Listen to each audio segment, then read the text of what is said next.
Saudara-saudari yang diberkati Tuhan, selamat pagi. Sebelum kita mendengarkan firman Tuhan, marilah kita berdoa. Anugerah Tuhan kita Yesus Kristus, kasih setia dari Allah Bapa, dan persekutuan dalam Roh Kudus menyertaimu sampai selama-lamanya. Amin. Firman Tuhan hari ini tertulis dalam kitab Galatia pasal 1 ayat 1. Dari Paulus, seorang rasul, bukan karena manusia, juga bukan oleh seorang manusia, melainkan oleh Yesus Kristus dan Allah Bapa yang telah membangkitkan Dia dari antara orang mati. Demikian firman Tuhan. Saudara-saudari yang diberkati Tuhan, sering kita jumpai banyak pelayan Tuhan yang lebih mengutamakan keberhasilan maupun penampilannya. Mereka dianggap berhasil atau dipakai Tuhan secara luar biasa bila secara kasat mata bergelimang materi, kaya, bermobil mewah, mengenakan pakaian atau aksesoris mahal, dan bermerek. Alkitab menyatakan, bukan yang dilihat manusia yang dilihat Allah.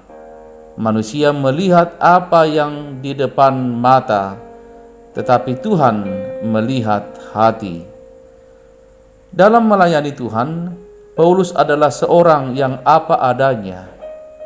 Ia tidak malu mengakui kelemahan dan kekurangannya.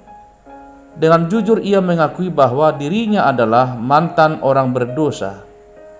Berbeda dengan orang-orang Kristen di zaman sekarang ini, yang kebanyakan berusaha menyembunyikan kekurangan dan kelemahannya karena takut reputasinya menjadi rusak.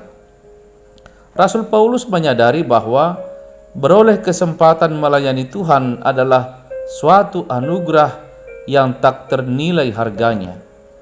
Karena itu ia berkomitmen untuk bekerja mati-matian demi Injil, demi memberitakan firman Tuhan.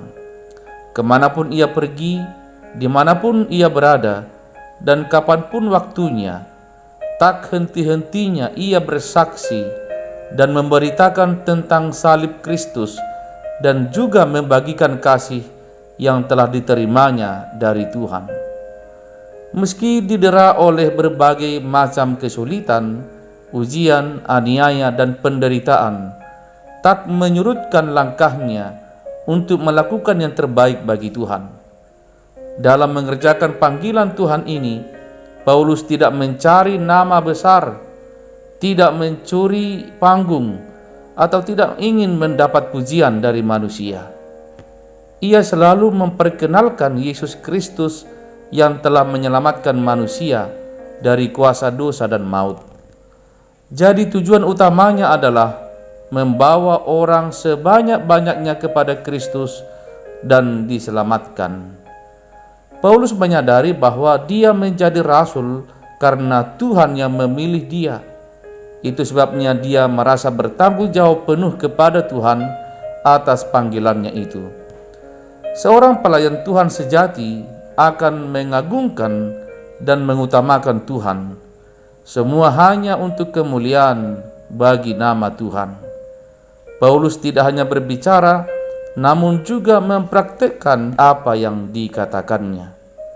Demikian juga kita sebagai umat Tuhan harus mempertanggungjawabkan setiap anugerah yang diberikannya kepada kita, yaitu dengan melakukan firman-Nya dan berbuat dengan kehendak hati Tuhan.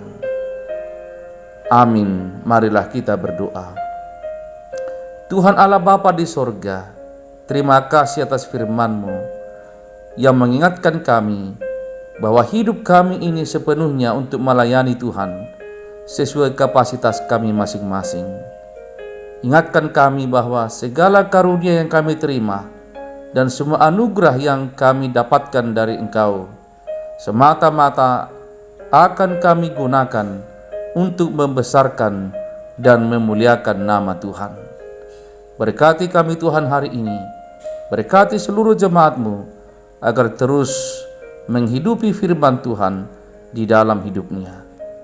Di dalam nama Yesus Kristus kami berdoa dan bersyukur. Amin. Saudara-saudari, selamat beraktivitas. Selamat mempersiapkan ibadah minggu besok. Tuhan Yesus memberkati. Shalom.